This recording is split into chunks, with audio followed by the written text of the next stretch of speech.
अब मैया को वो पूर्व जन्म याद आया जब बाबा ने सन्मुख बिठाया था, आज वामांग में बिठाया। मैया का मन प्रसन्नता से भर गया। मैया ने हाथ जोड़कर कहा, प्रभु जो मोह पर प्रसन्न सुख राशि, अगर आप मुझ पर प्रसन्न हैं और सत्य में आप मुझे अपने चरणों की दासी समझते हैं तो एक कृपा करिए सरकार। तो प्रभु हरहु मोर अज्ञान, मेरी अज्ञानता का हरण कर लीजिए। बाबा ने कहा, आपको अज्ञानता है, संशय है, कब से है? मैया ने कहा, इस जन्म से नहीं है, पिछले जन्म से है। जब मैं सती जी के देह में थी तब का है प्रभु, आज तक आ रहा है। मैं समझ नहीं पा रही हूँ। आप सभी लोग राम जी को ब्रह्म कहते हैं, उन्हीं राम जी को मैंने जंगल में रोते देखा है। उन्हीं राम का नाम आप जपते रहते हैं, उन्हीं राम का ध्यान वेद पुराण सब गाते हैं, मुनि लगाते हैं। मैं समझ नहीं पा रही हूँ, एक राजा के पुत्र अगर ये हैं तो ब्रह्म कैसे हैं, और अगर ब्रह्म हैं तो राजा के बेटे बनकर धरती पर क्यों आए? जो नृप तनय तब ब्रह्म किमी, नारी विरह मति भोर। देखि चरित महिमा सुनत भ्रमत बुद्धि अति। अगर वो राजा के पुत्र है प्रभु, तो भला राजा का पुत्र ब्रह्म कैसे हो सकता है? और अगर ब्रह्म है तो क्या ब्रह्म मानव का शरीर लेके धरती पर आएगा? आया तो क्यों आया? मैं यही सब सोचकर समझ नहीं पा रही हूँ। मैंने पूर्व जन्म में भी राघव जी की लीला को देखा, पर भयवश मैंने आपसे कुछ कहा नहीं। मैया से भगवान शिव ने कहा, देवी आपने कहा कि राम जी कोई अलग हैं और परात्पर ब्रह्म कोई अलग है। नहीं देवी, ऐसा बिल्कुल नहीं है। ये दोनों एक ही तत्व हैं, दोनों में कोई भेद नहीं है। सगुन नहीं अगुन नहीं, नहीं कछु बेदा, गावहि मुनि पुराण बोध वेदा। एक सगुण स्वरूप का और निर्गुण स्वरूप का मतलब समझ रहे हैं? निर्गुण क्या और सगुण क्या? जैसे आप सबके घर में फ्रिज अगर होगा, पानी भी होगा, पानी का कोई आकार होता है क्या? अपना, जिस पात्र में डाले वो वैसा आकार ले लेता है। हाथ में पकड़ भी नहीं आ सकता, कोई रंग नहीं बता सकते आप, कोई आकार नहीं बता सकते। लेकिन जब उसी पानी को आप फ्रीजर में डाल देते हैं तो अब पानी क्या बन जाता है? बर्फ। अब आप बता सकते हो कि ये बर्फ गोल है कि लंबा है कि चपटा है कि छोटा है कि मोटा है कि बड़ा है। अब इसका एक आकार है, एक रूप है, एक रंग है, और सबसे बड़ी बात, अब ये हाथ में भी पकड़ आ रहा है। निर्गुण ब्रह्म क्या है? जो कण कण में विराजमान है पर दिखेगा नहीं है, पर ये दिखने वाला नहीं है। जैसे हवा है कि नहीं है, पर दिखती नहीं है। हवा के बिना जीवन भी नहीं है, पर आज तक पकड़ में आने वाली नहीं है। लेकिन यहाँ पर आप दर्शन करो, निर्गुण ब्रह्म उसी वायु की तरह है और सगुण ब्रह्म उस बर्फ की तरह जिसका रंग है, रूप है। सगुण ब्रह्म क्या है? ये जो आपके सामने राम जी बैठे हैं। कन्हैया को पुकारा रो रो कर लोगों ने, तो श्याम रूप में आ गए, हाथ में मुरली ले ली, पीतांबर धारण कर लिया, मोर का मुकुट लगाया। राम रूप में बुलाया, हाथ में धनुष धारण कर लिया और सरकार पधार गए। ये प्रभु का सगुण स्वरूप है जो हम आप आंखों से देख सकें, जिनको प्रेम कर सकें, जिनको दुलार कर सकें, जो आपकी नजर के सामने उपस्थित हो सके। ये प्रभु का सगुण स्वरूप है। भगवान शिव ने कहा, दोनों में कोई भेद नहीं है देवी। आप कहती हैं आपको अज्ञानता है, पर मुझे लगता है अज्ञानता नहीं है, आपको कोई अज्ञानता नहीं है। आप प्रभु की कथा सुनना चाहती हैं, इसीलिए आप ये प्रश्न कर रही हैं। मैया ने अब बाबा से प्रश्न पूछना शुरू किया, प्रभु आप मुझे ये बताइए, आखिर वो निर्गुण निराकार ब्रह्म सगुण रूप लेके धरती पर क्यों आया? यानी कि राम जी का जन्म क्यों हुआ? प्रभु की बाल लीला बताइए। और जितने प्रसंग मैया पूछती जा रही हैं, बाबा के हृदय में हरे ही रामचरित सब आए। जो जो मैया इधर पूछती जा रही हैं, इधर बाबा के हृदय में वो कथा उतरती जा रही है। बाल लीला पूछी, बाबा के हृदय स्थल पर पूरी प्रभु की बाल लीला आ गई। पूछा प्रभु विवाह कैसे हुआ, अब दुल्हा सरकार की झांकी बाबा के हृदय में। मैया ने एक एक करके प्रभु के राज्याभिषेक के उपरांत प्रभु के साकेत धाम गमन तक की पूरी कथा पूछी। जब बाबा ने ये सारे प्रश्न राघव जी के सुने, बाबा 2 दंड यानी कि 48 मिनट के लिए बाबा समाधि में चले गए। कितने मिनट? 48। एक बात बताइए, 48 तो ज्यादा हो गया। आप लोग यहाँ कथा सुनने बैठे, हम खाली 15 मिनट के लिए ध्यान में चले जाएं तो 2 मिनट बाद पंडाल साफ। दीदी या तो सो गई हैं या तो भुला गई हैं कि इनको क्या करना है। और यहाँ बाबा 48 मिनट ध्यानस्थ हैं और मैया हाथ जोड़कर बैठी है।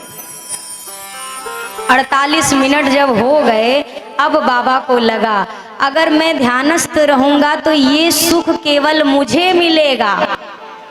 अगर मैं बहिर्मुख हुआ, पार्वती को कथा सुनाऊंगा तो ये सुख पार्वती को मिलेगा, फिर यही सुख पार्वती के माध्यम से संसार को मिलेगा, और यही सुख एक दिन पंकज भैया के माध्यम से गुरु बाजार वालों को भी मिलेगा। इसलिए शायद बाबा बहिर्मुख हुए और कथा सुनाना प्रारंभ किया। प्रभु के बाल स्वरूप की वंदना करके कहते हैं बाबा, मंगल भवन अमंगल हारी, द्रवहु सुदशरथ अजीर बिहारी। मंगल भवन अमंगल हारी, द्रवहु सुदशरथ अजीर बिहारी। बंदाऊं बाल रूप सोई राम, बंदाऊं बाल रूप सोई राम। सब सिद्धि सुलभ जपत जिसु नाम, सब सिद्धि सुलभ जपत जिसु नाम।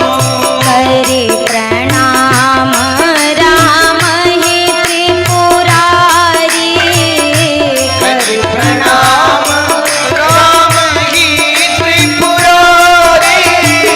हरषि सुधा समगिरा उचारी, हरषि सुधा समगिरा उचारी। हरषि सुधा समगिरा उचारी। भगवान शिव ने मंगलाचरण किया और मैया से कथा सुनाना शुरू किया। बाबा ने यहाँ पर मैया जी से एक और बात कही, देवी मुझे आपकी सारी बात अच्छी लगी, पर आपने जो ये कहा कि राम जी अलग हैं और ब्रह्म अलग हैं, ये बात मुझे आपकी ठीक नहीं लगी।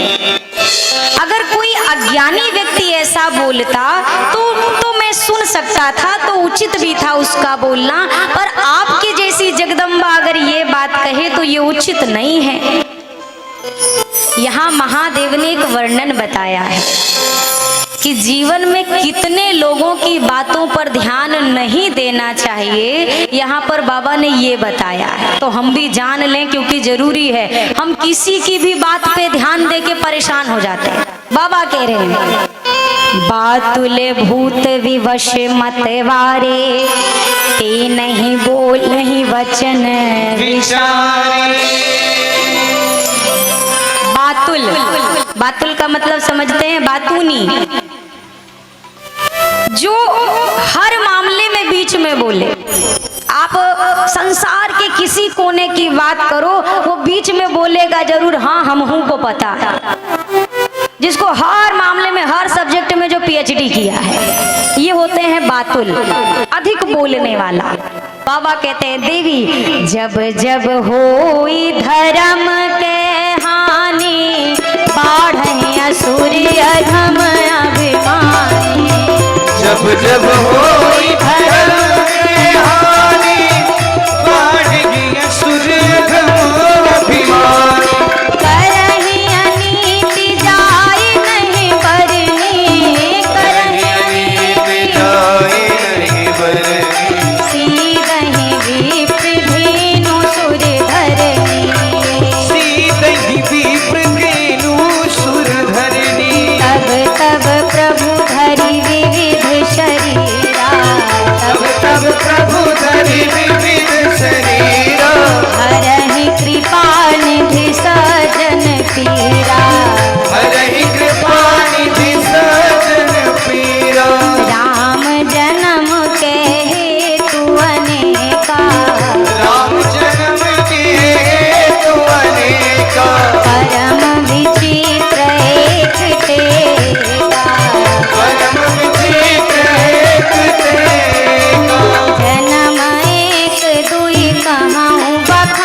वालों की संख्या में वृद्धि हुई है, ब्राह्मणों पर, गो पर, धरती पर अत्याचार किया गया है, तब तब प्रभु धरि विविध शरीर, तब तब परात्पर ब्रह्म इस धराधाम पर अलग अलग रूपों में आते हैं।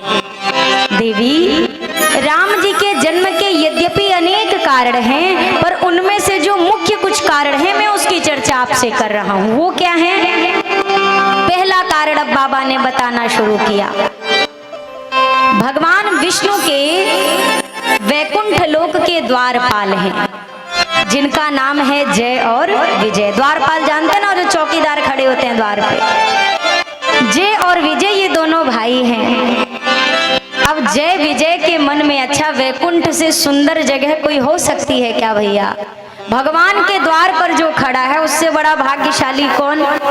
पर आप एक चीज यहाँ पर दर्शन करिए, अगर भगवान के द्वार पर खड़े रहने वाले को भी इस बात का गुरूर हो जाए कि हमारे बिना तो भगवान के पास तक कोनो जा ही नहीं सकता है, हमारी परमिशन आज्ञा के बिना, तो वो वैकुंठ के द्वार से भी सीधा धरती पे पटकाता है। वैकुंठ का लोक है वह, वैकुंठ का द्वार है। पर जय और विजय के मन में अब अभिमान आ गया, किस बात का? कि हम तो भगवान के द्वारपाल हैं, इस बात का। अगर गांव के प्रधान का कोई बड़ा खास आदमी हो, जिसको दाहिना हाथ कह सकते हो या बायां हाथ कह सकते हो, जो मन, वो भी अपने आप में किसी प्रधान से कम नहीं होता भैया। अगर कोई प्रधान, एक तो गांव के मैं प्रधान की बात कर रही हूँ, गांव का प्रधान हो और उनका कोई बहुत खास आदमी जिसके बिना प्रधान साहब कोई काम ना करते हो, अब वो अपने आप को प्रधान से कम समझेगा क्या? और सोचो अगर प्रधानमंत्री जी का कोई खास आदमी है, फिर चपरासी भी होगा तो भी कहेगा हमारे बिना तो प्रधानमंत्री जी को पानी भी ना मिले। अभिमान, आप किस ऊंचाई पर हैं और जिस ऊंचाई पर हैं आप, अगर आपने थोड़ी सी लापरवाही की तो अभिमान की चिड़िया उड़ते उड़ते वहीं पहुंचेगी, और जहां ये चिड़िया ऊपर पहुंची वहीं से आप नीचे आए। वैकुंठ के द्वार पर हैं, पर अभिमान का प्रभाव देखो। ये चिड़िया पहुंची, सनकादिक मुनि आए दर्शन करने के लिए, जय विजय ने द्वार पे ही रोक दिया, कहा नहीं नहीं नहीं नहीं, आप भीतर नहीं जा सकते अभी। अब संत आए हैं भगवान के दर्शन के लिए और जय विजय ने रोक दिया। संतों ने 3 बार जाने का निवेदन किया, इन्होंने तीनों बार रोक दिया। अंत में संतों ने कमंडल से जल निकाला और श्राप दे दिया, बोला दोनों भाई भगवान के दर्शन में बाधा डालते हो, असुरों जैसा कार्य करते हो, श्राप देते हैं कि तुम दोनों असुर योनि में जन्म लोगे। अब कहाँ भगवान के द्वार पर खड़े आदमी अब राक्षस बन के धरती पर आएंगे। भगवान भीतर से आए, अरे इनके उद्धार का कोई उपाय तो बताइए, मेरे निजी जन हैं। संतों ने कहा प्रभु 1 जन्म नहीं 3 जन्म राक्षस बनेंगे, और जितनी बार ये राक्षस बनेंगे उतनी बार इनके उद्धार के लिए आपको भी धरती पे आना पड़ेगा। अब यही दोनों भाई जब सतयुग का समय आया तो सतयुग में ये दोनों भाई बने हिरण्यकश्यप और हिरण्याक्ष, जिनके उद्धार के लिए प्रभु ने नरसिंह और वराह रूप धारण किया। त्रेता युग में ये दोनों भाई बन गए रावण और कुंभकर्ण। तो कौन सा अवतार हुआ? रामावतार। यही दोनों भाई द्वापर में बन गए दंतवक्र और शिशुपाल, प्रभु का हुआ श्री कृष्णावतार। देवी, ये पहला कारण। अब दूसरे कारण की चर्चा करके कहते हैं, देवी एक कलप सुर देखी दुखारे, समर जलंधर सन सब। जलंधर नाम का एक राक्षस हुआ। जलंधर की मृत्यु लाख यत्न के बाद भी नहीं होती थी। क्यों? क्योंकि जलंधर की जो पत्नी थी वो परम पतिव्रता वृंदा जी, नाम सुना है कभी वृंदा माँ का? वृंदा मैया जलंधर की पत्नी, ये राक्षस आताताई और वृंदा जी उतनी बड़ी भक्त और पातिव्रत धर्म का निष्ठा से पालन करने वाली। जब जब जलंधर युद्ध में जाए, इधर वृंदा मैया साधना में बैठ जाएं और लाख अस्त्र शस्त्र डाले जाएं, पर जलंधर की मृत्यु ही नहीं होती थी। देवता भगवान विष्णु के निकट गए, जाकर कहा प्रभु इससे कैसे मुक्ति मिलेगी। भगवान ने देवताओं से कहा आप जलंधर को युद्ध के लिए बुलाओ और आगे का उपाय मैं करता हूँ। भगवान इधर आए जलंधर जी के महल की ओर, इधर जलंधर जा रहा है रणभूमि की ओर। जब जलंधर जाने लगा तो वृंदा जी ने कहा प्रभु जब तक आप युद्ध से लौटकर नहीं आते विजयी होकर, मैं यहीं पूजा में बैठी रहूंगी संकल्प लेकर, और जब तक मैं बैठी हूँ साधना में आप पर कोई भी वार का प्रभाव पड़ने वाला नहीं है। इधर जलंधर गया युद्ध में, वृंदा माँ साधना में, और इसी समय भगवान जलंधर का रूप लेकर के आ गए वृंदा जी के समक्ष। जैसे वृंदा जी ने स्वामी का रूप देखा वो साधना से उठ खड़ी हुई। जैसे ही वो पूजा से खड़ी हुई इधर जलंधर पर अस्त्र का प्रभाव हुआ। जलंधर का कटा हुआ मस्तक वृंदा जी के सामने आकर गिरा। चौंक पड़ी वृंदा माँ, सामने पति का कटा मस्तक है और स्वरूप भी सामने पति का है। माँ पूछ पड़ी तुम कौन हो। भगवान अपने वास्तविक स्वरूप में आए, थोड़ा संकोच में है। क्यों? क्योंकि आज कुछ भक्तों के लिए मुझे अपने एक भक्त के साथ छल करना पड़ा। दुनिया की रक्षा के लिए, संसार के हित के लिए आज मुझे अपने भक्त का हृदय तोड़ना पड़ रहा है। जैसे प्रभु अपने स्वरूप में आए वृंदा माँ को क्रोध हुआ। वृंदा जी ने कहा मैंने जीवन भर आपकी पूजा की और आपने मेरे साथ छल किया और मेरे पति को मुझसे दूर कर दिया। श्राप देती हूँ, जैसे छल करके आपने मेरे पति से मुझको दूर किया है, एक दिन मेरा ये पति छल करके आपकी भार्या से आपको दूर कर देगा। मेरा दूसरा श्राप ये है आपने जड़वत कार्य किया है, इसीलिए मैं श्राप देती हूँ कि आप जड़वत हो जाएं। भगवान उसी समय शिला रूप में परिवर्तित हो गए। शालिग्राम भगवान के दर्शन आपने किए होंगे, शालिग्राम ठाकुर जी। तो भगवान उसी रूप में आ गए। सृष्टि में हाहाकार मच गया कि अगर भगवान शिला स्वरूप में रहे तो फिर कैसे सृष्टि का संचालन होगा।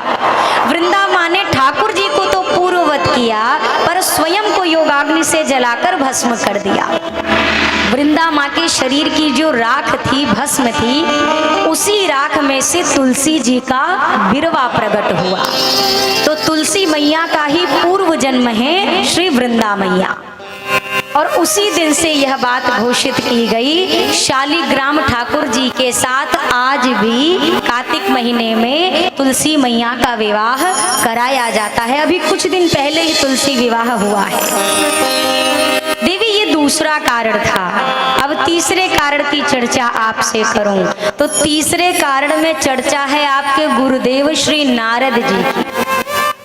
बाबा को लगा कहीं पार्वती जी को फिर से कोई भ्रम हो गया तो, इसीलिए पूरी कथा नहीं सुनाता हूँ। एक लाइन कहा, नारद श्राप दीन एक बारा, कलप एक तही लगी अवतारा। देवी एक बार नारद जी ने श्राप दिया तो भगवान को अवतार लेके आना पड़ा। इतना ही कहा। मैया ने कहा मेरे गुरु जी ने श्राप दिया। क्यों दिया? नारद जी ने क्यों आखिर मेरे गुरुदेव ने श्राप दिया? भगवान से क्या भूल हुई थी? पूरी कथा बताइए। भगवान शिव ने सुनाना प्रारंभ किया। हिमगिरि गुहा एक अति पावने, बह समीप सुर सरे सुहावने। हिमगिरि गुहा एक अति पावने, बह समीप सुर सरे सुहावने। सुमिरत हरि शाप गति बाधे, सुमिरत हरि श्राप गति बाधे। सहज विमल मन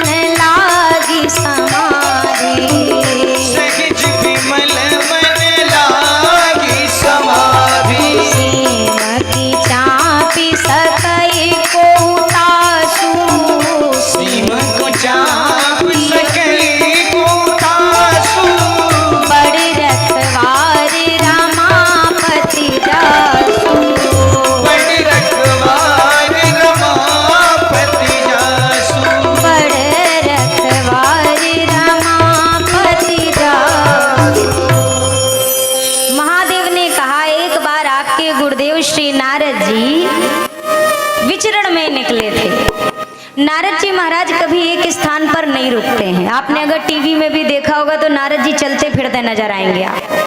क्यों? क्योंकि नारद जी को राजा दक्ष का श्राप मिला है कि वो एक जगह पे ज्यादा देर टिक नहीं सकते हैं, इसीलिए भ्रमण करते रहते हैं। एक दिन भ्रमण करते करते श्री नारद जी महाराज हिमालय के तरफ पहुंचे। बगल से गंगा मैया बह रही थी। कभी कभी आपने देखा होगा किसी स्थान का इतना सुंदर प्रभाव होता है कि आपका मन कहता है 10 मिनट थोड़ा शांति से बैठा जाए, आनंद लिया जाए। ये उस स्थान का प्रभाव होता है। और कई जगह ऐसी होती है पहुंचते ही मन में व्याकुलता हो जाती है। ये इस जगह का इतना सुंदर प्रभाव। नारद जी बैठे और जैसे बैठे समाधिस्थ हो गए, समाधि लग गई, जबकि यहाँ पर श्राप है, आप टिकोगे नहीं एक जगह। पर जब भगवान कृपा करे भैया तो कौन सा श्राप बाल विवाह का कर सकता है? जिनके रक्षक हैं श्री राम उसे कोई मार नहीं सकता, प्रभु जगन्नाथ का दास जगत से हार नहीं सकता। जिन पर वो कृपा करे फिर क्या है यहाँ पर दुर्लभ। नारद जी बैठे और समाधि लग गई। समाधि लगी और घबराए। कौन घबराए? इंद्रदेव घबराए। क्यों घबराए? नारद जी इतने बड़े संत हैं, दूसरा उनको श्राप मिला है, तीसरा वो 24 घंटे भजन करते हैं तो किसी खास तपस्या की आवश्यकता नहीं है। तपस्या तो कुछ प्राप्त करने की इच्छा हो तो मनुष्य करता है।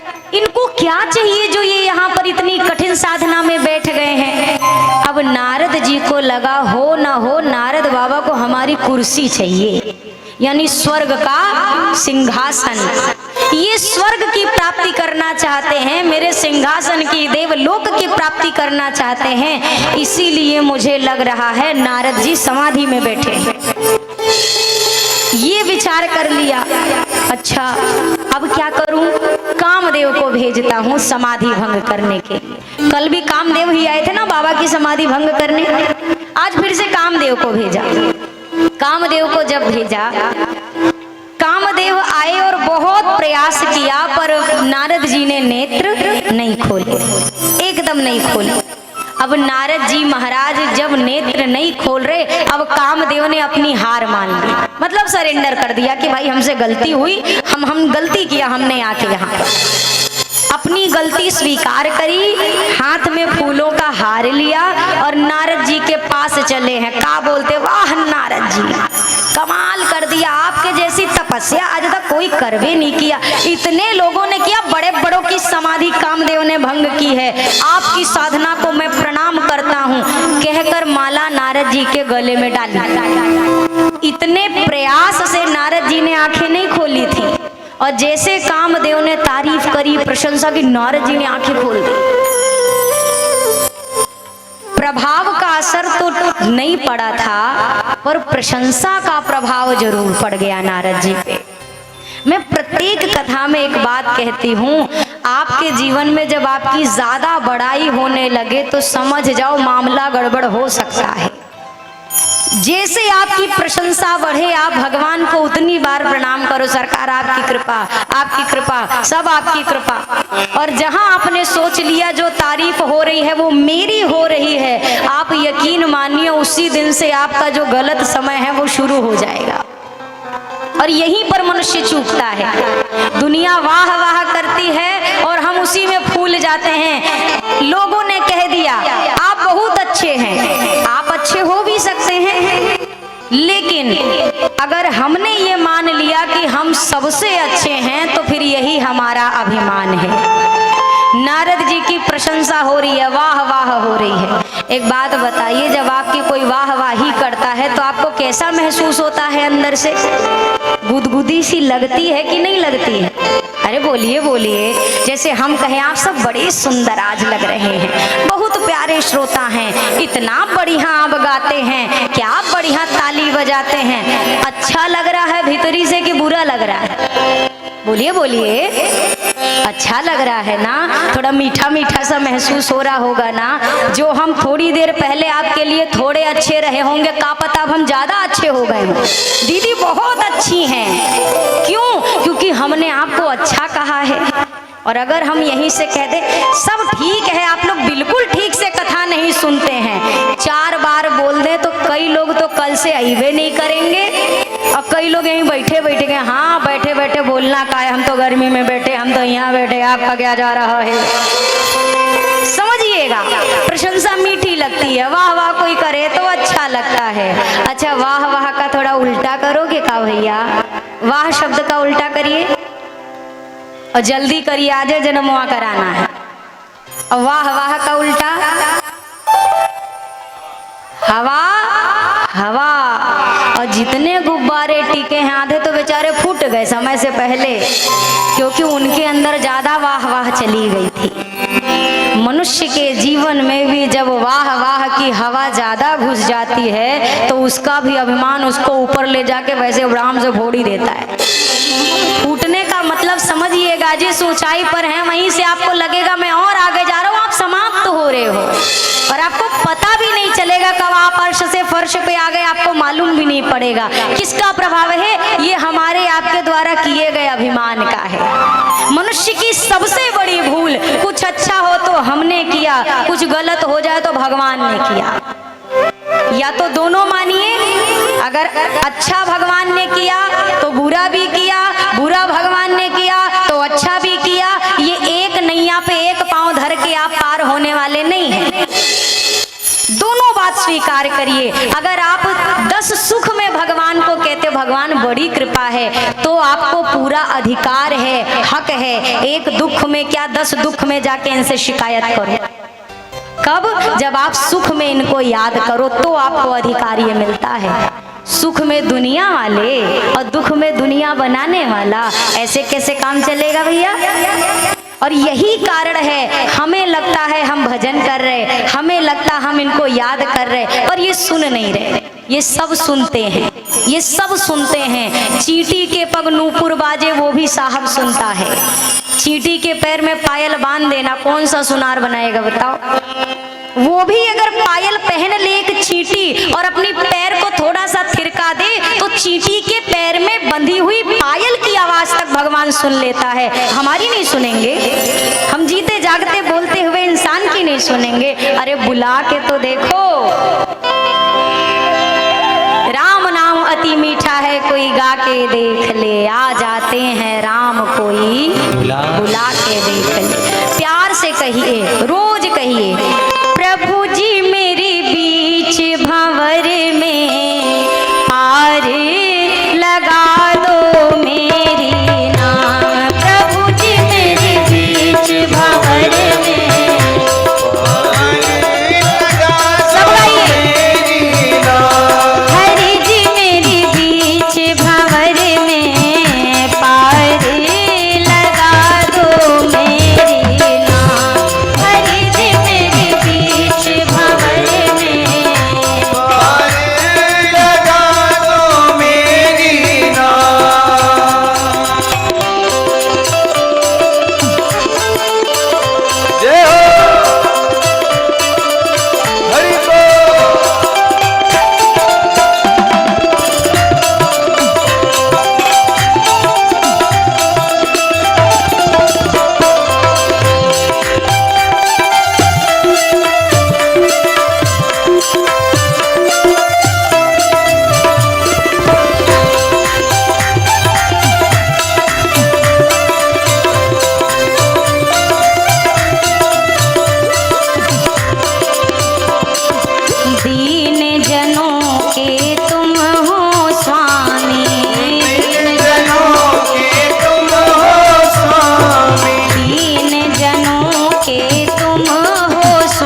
कलयुग के भगवान तुम्ही हो, त्रेता वाले राम तुम्ही हो, त्रेता वाले राम तुम्ही हो, तुम्ही हो मेरे कृष्ण कन्हैया, पार लगा दो मेरी नाव। तुम्ही हो मेरे कृष्ण कन्हैया, पार लगा दो मेरी नाव। हरि जी मेरी बीच भंवर में, पार लगा दो मेरी नाव। हरि जी मेरे बीच भंवर में, पार लगा दो मेरी नाव।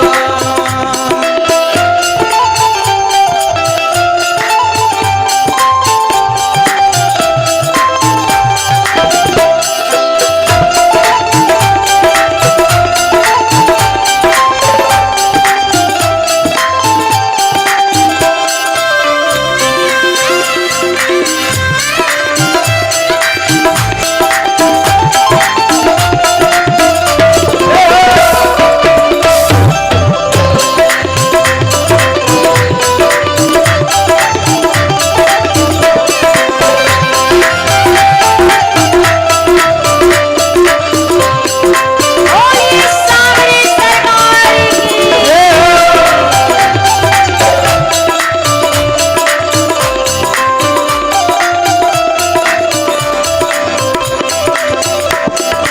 बीच भंवर में नाव पड़ी है, बीच भंवर में नाव पड़ी है, बीच भंवर में नाव पड़ी है, बीच भंवर में नाव पड़ी है। दासी तेरे द्वार खड़ी है, दासी तेरे द्वार खड़ी है, दासी तेरे द्वार खड़ी है, दासी तेरे द्वार खड़ी है। तुम ही हो भव पार करैया, पार लगा दो मेरी नाव। तुम ही हो भव पार करैया, पार लगा दो मेरी नाव। प्रभु जी मेरी बीच भंवर में, पार लगा दो मेरी नाव। प्रभु जी मेरी बीच भंवर में, पार लगा दो मेरी नाव। हरि जी मेरी बीच भंवर में,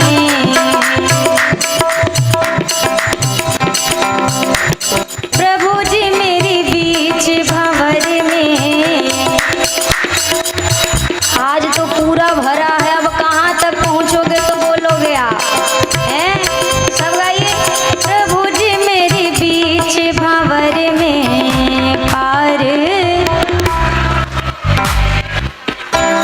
हरि जी मेरी बीच भंवर में, पार तुम ही हो मेरे कृष्ण कन्हैया, पार तुम ही हो भव पार करे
छोटा सा बच्चा माँ के आश्रित, उसको केवल रोना आता है।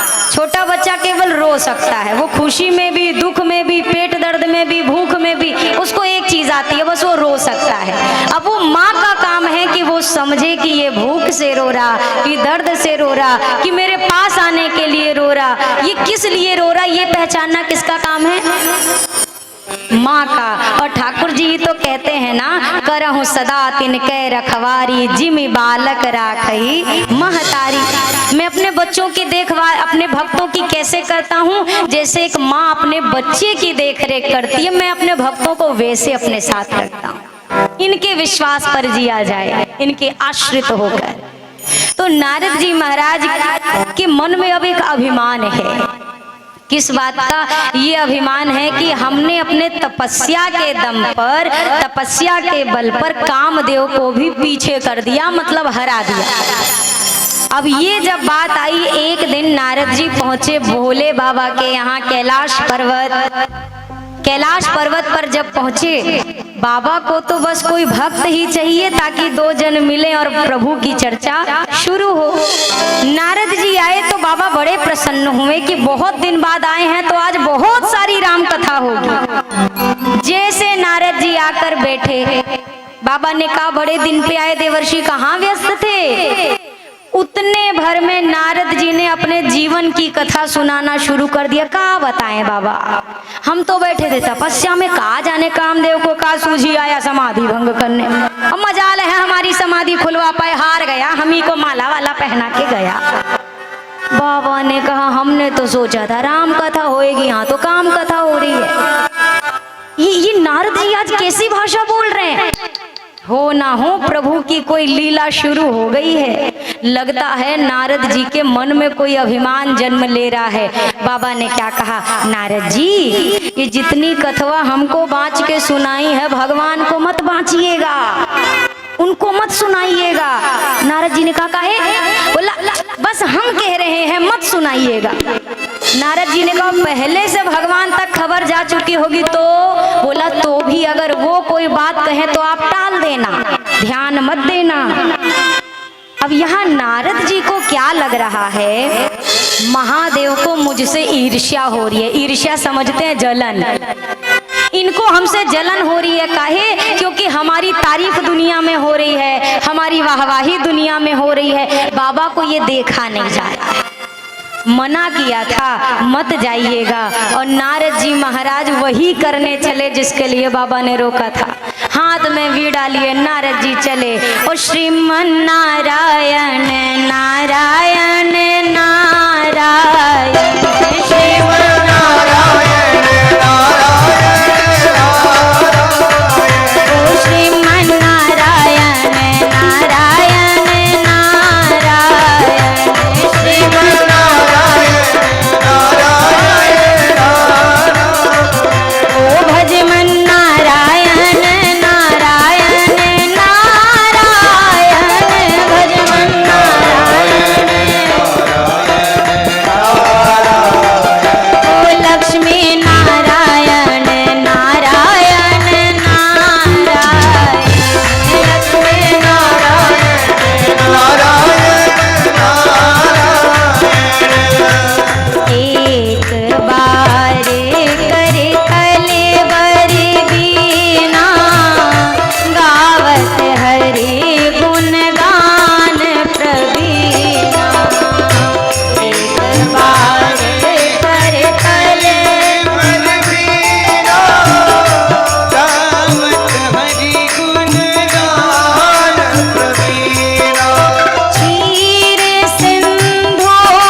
अगर बच्चा बहुत दिन बाद अपने पिताजी से मिले और पिताजी जैसे अपने बेटे को देखें तो बाबूजी ये इंतजार नहीं करेंगे कि बचवा पहले पैर छू ले, आशीर्वाद ले ले, तब हम जाके उसको गले से।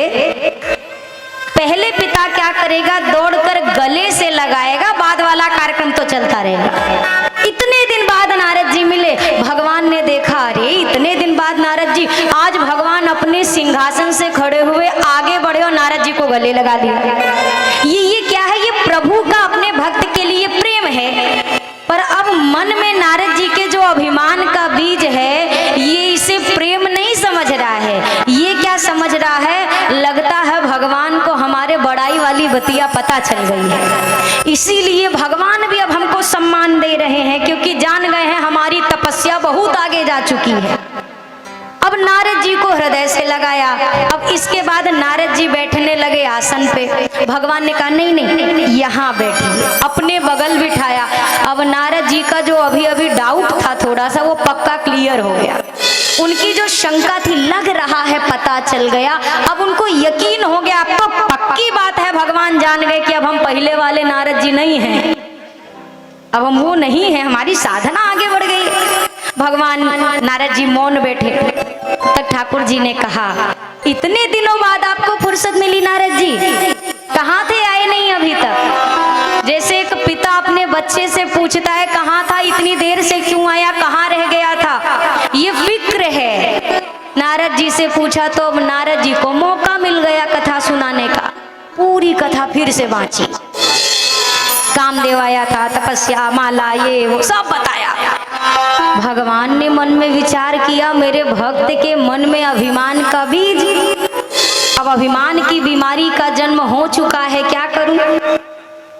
भगवान ने भी अब और प्रशंसा शुरू की, अरे नारद जी आप तो आप हैं, आप हमारा नाम जप के तपस्या में कामदेव को हरा गए। अरे हम तो कहते हैं कोई आपका नाम जप ले, वहाँ को कामदेव ना छू पाए। अब क्या बात, आप, अरे आप संत हैं। इतनी प्रशंसा की, अब तो नारद जी का अभिमान और बढ़ गया।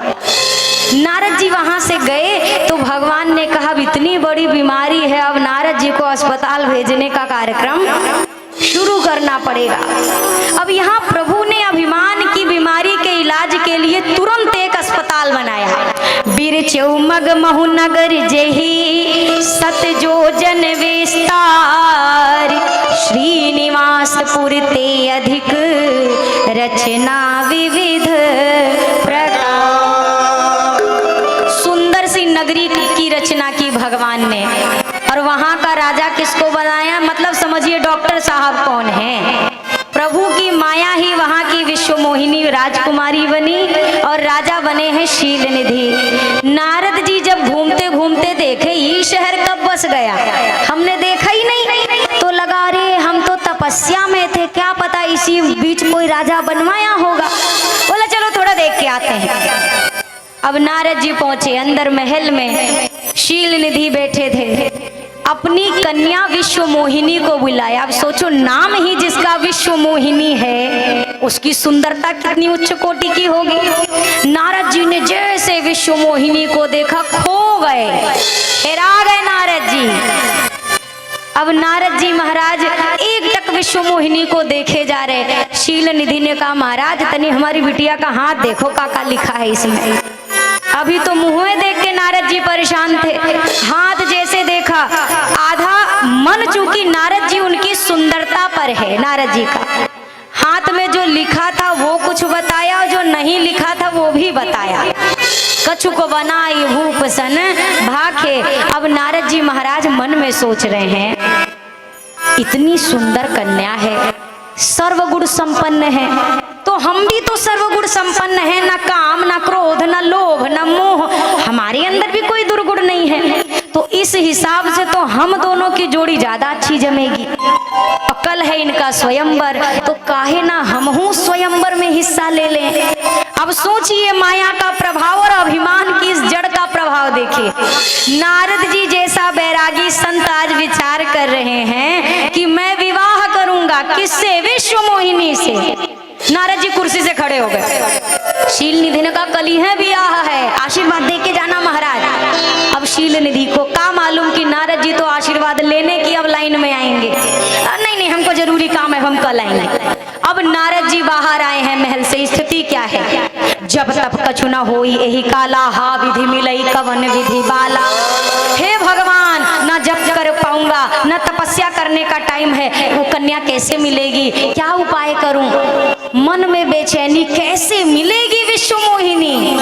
तब तक याद आया, जो लोग कहते हैं ना भजन का फायदा, भजन का फायदा आपको रोज भले ना दिखे पर उस समय जरूर दिखेगा जब आप किसी गहरे गड्ढे में गिरने वाले होंगे, ये भजन में पीछे खींचेगा। नारद जी अभी तक कितने गलत मार्ग पे विचारों से, अभिमान की वजह से विवाह कर लूं, ये मेरी तपस्या का बल है। अब जैसे ही देखा है विश्व मोहिनी से विवाह करने का मन है, अब क्या कहते हैं प्रभु, मोरे हित हरि सम नहीं को। इतने अभिमान के बीच में भी वो भजन नारद जी को याद दिला रहा है कि भगवान के जैसा मेरा हितैषी दूसरा कोई नहीं है, वो मेरी सहायता करेंगे। और सोचो, भगवान जिसका हितैषी बन जाए, फिर वो दुनिया के कितने भी बड़े गलत मार्ग पे चला जाए, उसकी नैया कभी डूबने वाली नहीं है भैया। नारद जी ने भगवान को याद किया, भगवान आए, क्योंकि भगवान का ही तो सारा खेल है। भगवान ने कहा कहिए नारद जी कैसे याद किया? अब नारद जी ने कहा प्रभु वो बात दरअसल ये है ना, विवाह करने की इच्छा हो गई है। भगवान ने कहा इतना उच्च विचार आया कितनी देर से? बहुत सुंदर विचार है, कब कर रहे हैं? बोला अच्छा कन्या वन्या ढूंढनी है तो बताइएगा, हम ढूंढेंगे। नारद जी ने कहा नहीं नहीं, वो तो हमने ढूंढ ली है, अब बहुत सुंदर कन्या है। भगवान ने कहा वाह नारद जी, बड़ी जल्दी, कल ही तो मिले तो कन्या भी ढूंढ ली, अरे वाह। तो मुझसे क्या चाहते हैं? बोला उधार। क्या उधार चाहिए? अब सोचिए नारद जी को क्या चाहिए उधार? नारद जी कहते हैं सरकार वो कन्या बड़ी सुंदर है, हम थोड़ा सा, हमको लगता है हम उसके हिसाब से अभी नहीं जम रहे हैं, एक काम करिए, आपन रूप देहु प्रभु मोहि। ये जो आपका सुंदर सुंदर मुंह है ना, मुख है आपका, एक काम करिए अपना मुख आप हमको उधारी में दे दीजिए। मतलब कल जब स्वयंवर हो तो हम विष्णु भगवान लगे, इतने सुंदर आप हमको अपना रूप दे दीजिए। अब भैया अपने ब्याहे में क्योंकि गाड़ी मांगो, घोड़ा मांगो, जूता मांगो, चप्पल मांगो, शेरवानी मांगो, लहंगा मांगो, ये तो जायज है। और कहो मुंह उधार दे दो, हम ब्याह करेंगे कल लौटा देंगे, ये तो नाजायज है। भगवान ने कहा अरे नारद जी रूप हमारा ब्याह तुम्हारा। भगवान सोचने लगे क्या करें, भगत ने पहली बार मांगा, मना नहीं कर सकता, और अगर जो मांगा है वो दे दिया तो इनकी स्थिति तो बानर से भी बड़ी दुर्गति हो जाएगी, क्या करूं? भगवान ने सोचा क्या किया जाए। तब तक नारद जी बोल पड़े, अरे जय विधि होई नाथ हित मोरा, करो सोवेगी दास में तोरा, जिसमें मेरा हित हो जल्दी करो ना सरकार, टाइम नहीं है। भगवान ने कहा अब बात बन गई नारद जी। और नारद जी का हित भगवान को किसमें नजर आया? सुंदर बनाने में नहीं, बानर बनाने में नजर आया। भगवान ने बंदर का मुख दे दिया। नारद जी स्वयंवर में पहुंचे। नारद जी सबको संत ही लग रहे, सबने देवर्षि नारद जी समझकर खड़े होकर प्रणाम किया, और नारद जी को लग रहा सबको हम विष्णु भगवान नजर आ रहे हैं, इसीलिए सब खड़े होकर सम्मान दे रहे। अच्छा बाबा के दो ठो गढ़ भी गए थे नारद जी के पीछे, दो शिवगढ़। उन्होंने सोचा देखे नारद जी आगे का खेला खेलने वाले हैं। अब ये पहुंचे, नारद जी ने सोचा कहाँ बैठे स्वयंवर में, फिर लगा कि इतनी बड़ी सभा है, हमसे सुंदर कोई लग नहीं रहा है, विश्व मोहिनी आएगी, इतनी बड़ी सभा में बेचारी घूमेगी, थक जाएगी, और माला तो हमारे सिवा किसी को मिलनी नहीं, तो एक काम ना करें, काहे बेचारी को परेशान करें, पहले लाइन की पहली कुर्सी पकड़ो, वो आए माला डाले, स्वयंवर खत्म।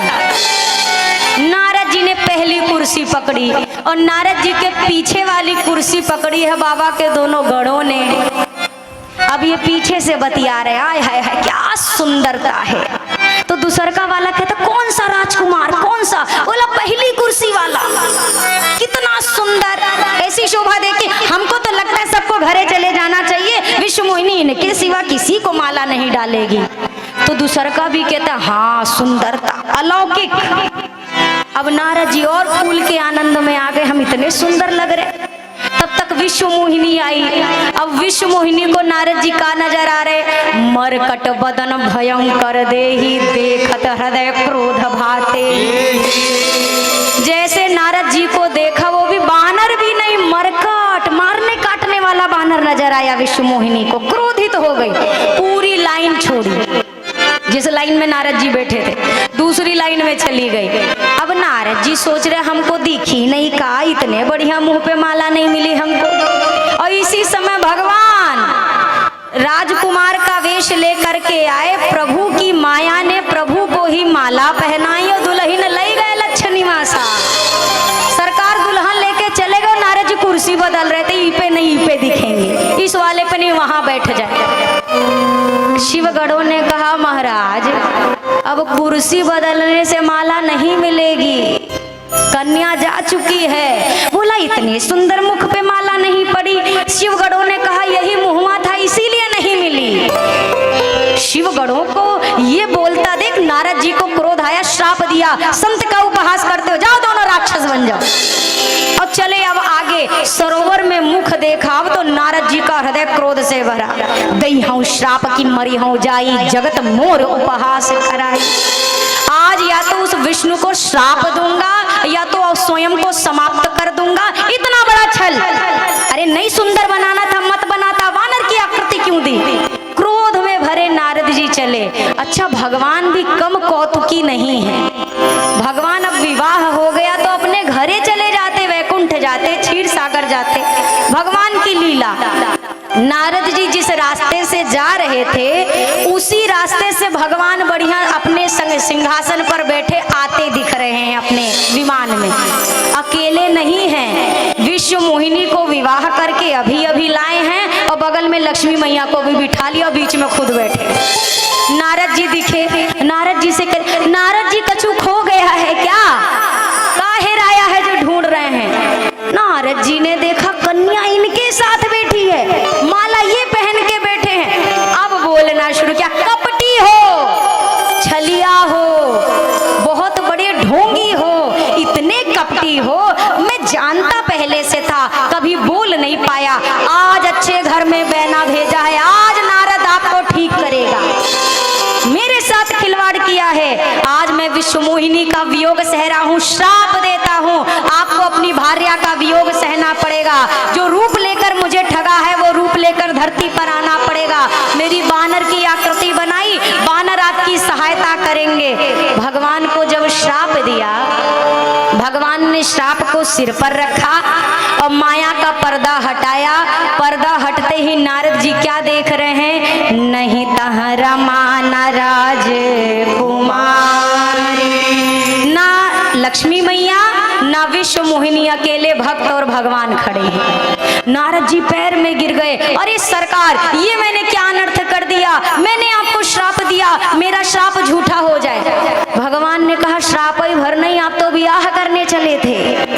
नारद जी ने कहा इतनी बड़ी चूक, प्रभु क्षमा करो। भगवान ने कहा मम इच्छा देवर्षि, ये मेरी इच्छा से सब हुआ है, आप निश्चिंत रहो। देवी ये तीसरा कारण था प्रभु के आगमन का। चौथे कारण में चर्चा हुई है श्री मनु जी महाराज और शत्रुपा मैया की।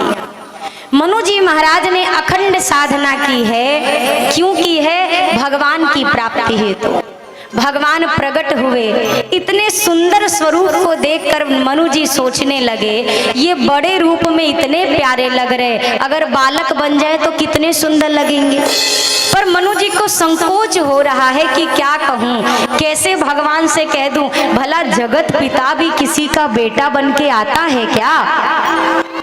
मनु जी महाराज हाथ जोड़कर कहते हैं प्रभु दान शिरोमणि कृपा निधि, मैं नाथ कहूँ सती भाव, चाहूँ तुम ही। इतना कहकर मनु जी रुक गए, क्योंकि मन तो इन्हीं को चाहता है ना कि ये बेटा बन के आ जाए। भगवान ने कहा मैं बेटा, मनु जी ने अपनी बात बदल दी और क्या कहते हैं समान सुत। प्रभु ने कहा मैं चाहिए कि मेरे जैसा। मनु जी ने कहा आपको क्या नहीं पता, प्रभु प्रभु सन कवन। आपसे कुछ छुपा थोड़ी ना है जो मैं बताऊं, आप सब जानते हो कि मैं क्या चाहता हूं। ठाकुर जी ने कहा, हे मनु जी, आप सरिस खोजो कहाँ जाई, नृप तव तनय होब में आई। अपने जैसा कहाँ ढूंढूं।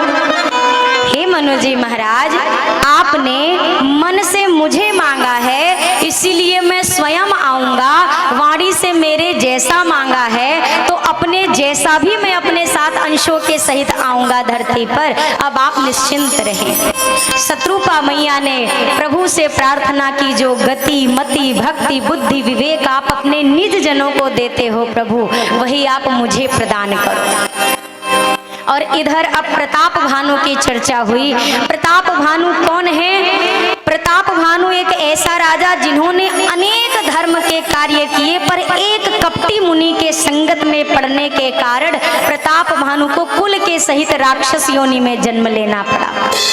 राक्षस योनि में जब ये प्रताप भानु कुल के सहित रावण, कुंभकर्ण, मेघनाद आदि निशाचरों के रूप में धरती पर आया, धरती पर अत्याचार किए हैं। धरती व्याकुल होकर के पहुंची है देवताओं के पास। देवता व्याकुल होकर गए हैं सभी ब्रह्मदेव के पास। ब्रह्मदेव सभी को लेकर पहुंचे हैं कैलाश पर्वत। चर्चा शुरू हुई है, क्या किया जाए, भगवान कहाँ मिलेंगे। भगवान के सिवा कोई दूसरा रास्ता नहीं है। वैकुंठ में नहीं निवास मेरा। देवता चर्चा कर रहे हैं ना, भगवान कहाँ है। कोई कहता है वैकुंठ में, कोई कहता है यहाँ, कोई कहता है क्षीर सागर में। और भगवान क्या कहते हैं, वैकुंठ में नहीं निवास मेरा, ना योगी हृदय में आता हूँ। जहाँ भक्त मेरा गुणगान करें, बस वहीं स्वयं को पाता हूँ। ठाकुर जी कहते हैं, प्रेमी की खातिर सब करता, मेरे भक्त मेरी दुर्बलता है। यदि उस पर आँच कोई आए तो विधि विधान भी हिलता है। मैं काल परे कल्पना परे मन बुद्धि में नहीं आता हूँ। ब्रह्मांड अखिल में ना सिमटूं, पर भक्त हृदय में समाता हूँ। ठाकुर जी कहते हैं, मैं दुनिया के किसी पूरे ब्रह्मांड में मुझे कोई समेट ले ऐसा कोई तत्व नहीं, लेकिन इतना जहां विराट हूं। पर अगर कोई मेरा भक्त मुझे याद कर ले तो भक्त के हृदय के एक कोने में मैं अपना स्थान बना लेता हूं। देवताओं ने करुण पुकार करना प्रारंभ किया है। हे भगत ईश, हे जग आधार, सुनिए पुकार हम द्वार खड़े हैं। सब देवनाथ जोड़े हैं हाथ, पतवार बहो मझधार पड़े। पार ब्रह्म सच्चिदानंद, धरती निराश हो रुदन करे। हे मायावती करुणा निधान, करो पाप नाश सब अरज करे। पाप नाश सब अरज करे। विनती खरारी सुनिए हमारी, कर धनुष धारी अब असुर संहारो। एक तुम ही आस है सिया नाथ, प्रभु चंद्र कला की बिगड़ी सुधार।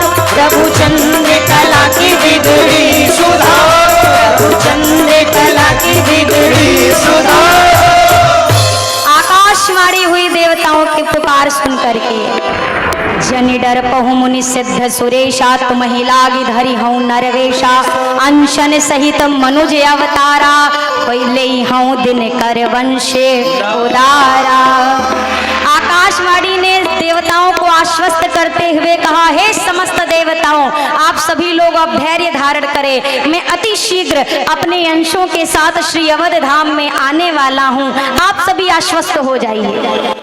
देवताओं ने आपस में तय किया। ब्रह्मा जी ने कहा, भगवान के धरती पर जाने से पहले हमें भी अपने अपने अंश रूप में धरती पर जाना चाहिए। ब्रह्मा जी ने कहा, मैं जामवंत के रूप में जाऊंगा। भगवान शिव ने कहा, मैं श्री हनुमान जी के रूप में जाऊंगा धरती पर।